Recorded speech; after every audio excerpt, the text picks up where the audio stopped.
Hi friends, welcome to our channel. இன்றைக்கி நம்ம பார்க்க போகிறது அவரைக்காய் பொரியல் எப்படி செய்யலாம் அப்படின்றத பார்க்க போகிறோம். கடை காஞ்சதும் எண்ணெய் ஊற்றிக்கலாம். எண்ணெய் ஊற்றின பிறகு எண்ணெய் காஞ்சது கடுகு, ஜீரகம், பச்சை மிளகாய், பூண்டு, கருவேப்பிள்ளை, கட் பண்ணி வச்சுருக்க வெங்காயம் இது எல்லாத்தையும் சேர்த்து ஒன்றா கிண்டிக்கலாம். நல்லா வதங்கட்டும். அதில் கொஞ்சமாக மஞ்சத்தூள் சேர்த்துக்கோங்க. இதையும் சேர்த்து நல்லா கிண்டிக்கலாம். இதில் லைட்டாக உப்பு சேர்த்துக்கோங்க. தேவையான அளவு உப்பு சேர்த்துக்கிட்டு இது நல்லா கிண்டிக்கலாம்.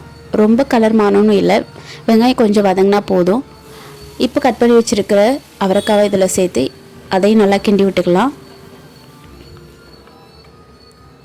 வெங்காயம்லாம் போட்ட பிறகு மூடி வச்சேன் அப்படின்னா அந்த மூடி வைக்கிறப்ப அந்த விருப்பத்தண்ணி படும் இல்லையா, அப்போ நமக்கு அதிக தேவைப்படாது, தண்ணி தேவைப்படாது, எண்ணெய் பசை அதிகமாக இருக்கும்.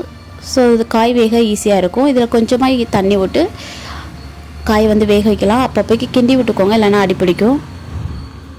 இப்போ காய் நல்லா வெந்துருச்சு. இதில் தேங்காய் துருவல் போட்டு ஒரு கிண்டிட்டு இறக்கிடலாம். சூப்பரான ஒரு அவரைக்காய் பொரியல் ரெடி ஆயிடுச்சு.